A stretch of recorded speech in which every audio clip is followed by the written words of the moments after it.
It's May 4, 2016. You can see our greenhouse is looking wonderful. Our homegrown flowers, the little greenhouse here.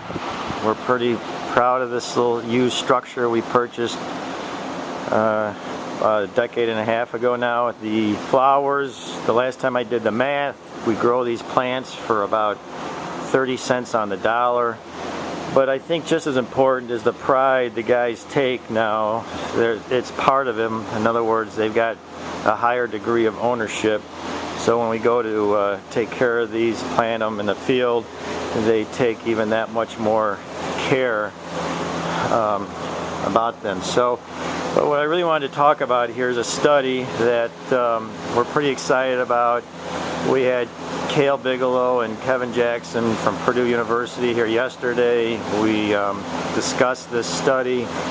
We're really working hard. As you know from previous discussions, we spent a lot of time this winter in this greenhouse studying different ridge zone mixes, different probiotics, things that we can try to better understand and incorporate in our new green construction. Just quickly, probiotics, it's a brand new field for the turf industry in the sense that the tools and methods to study the microbes in, on, and around the plant is becoming more available, more widely used, more affordable. So Paul, for example, up at the University of Wisconsin-Madison has just recently got a grant, so we've been involved with his work up there, just getting started. And we've got some interest down at the USDA, soil scientist Steve Vaughn. He's duplicating a lot of things we're doing here as it pertains to compost and biochar as a ridge zone amendment in this high sand material instead of peat, and we're finding some great value in these materials for long-term health and function of the ridge zone. So it's been fun to be part of this big team with a group of scientists, and what we're doing here is basically playing off of some of the things that we know better as it pertains to human health. The time of birth is a very important time to get some of the microbes that help our immune system, our digestive system. Even they claim some moods that come from our biota material in our guts, you know, that starts at birth, and as the infant goes through the birth canal and it's breastfed, that's how some of these materials get transferred, and they're finding how important that is. Clearly babies that are, you know, that develop on formula, that are born through C-section, survive and they do okay, but there's issues that often come up that could be circumvented with natural birth bearing and breastfeeding for the first year. So this is what we're playing off of here. When you sow seed in a high sand material like USGA ridge zone with a little bit of peat, the microflora and fauna in that ridge zone is very weak.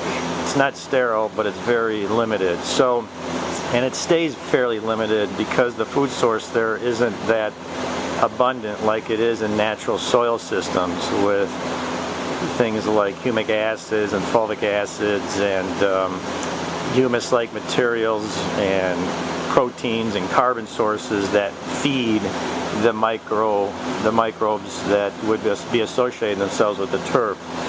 So all this being said, what we have here is an experiment with a few trays of just 85-15 peat with no mulch, no treatment. We just seeded these, so there's no green growth yet, so this is what we're going to track. So this would simulate a natural seeding situation out in the field. Then there's 3 reps, 3 trays of each treatment here.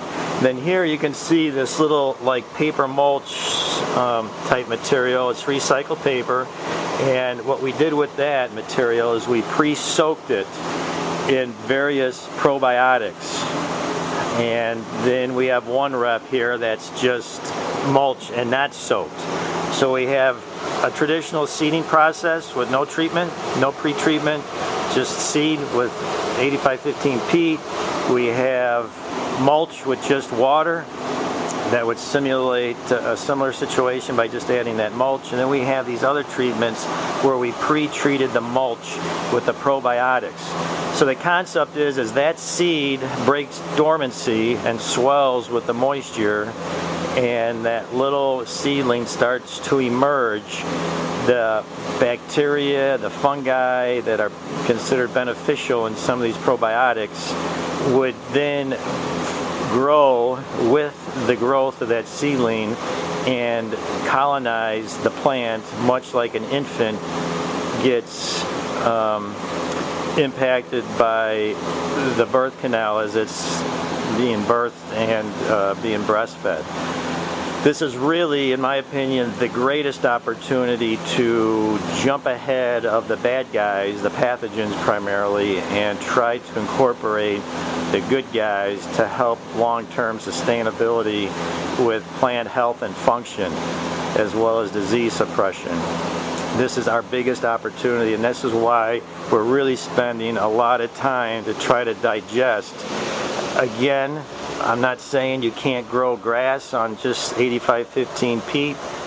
You can clearly grow turf in that situation, but the question is, can you grow turf better in a multitude of facets with an enhanced root zone that has a higher level of CEC by adding biochar, has the carbon materials available as a food source by adding compost, as well as the probiotics that compost and other inputs may have to offer, which gets us to this study here that you've seen.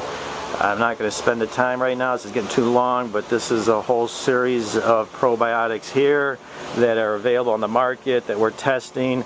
This one here, we're doing a dry down, a drought tolerance with the different biochars and compost materials. You can see our rhizotrons here, and this one here is a genetic plant diversity study with the different probiotics. So, long story short, we're really trying our best to get ahead of the curve here on what science is learning and incorporate it with our new greens construction, ensuring that long after I'm out of here, this place will have greens that will function at a higher level for a longer period of time.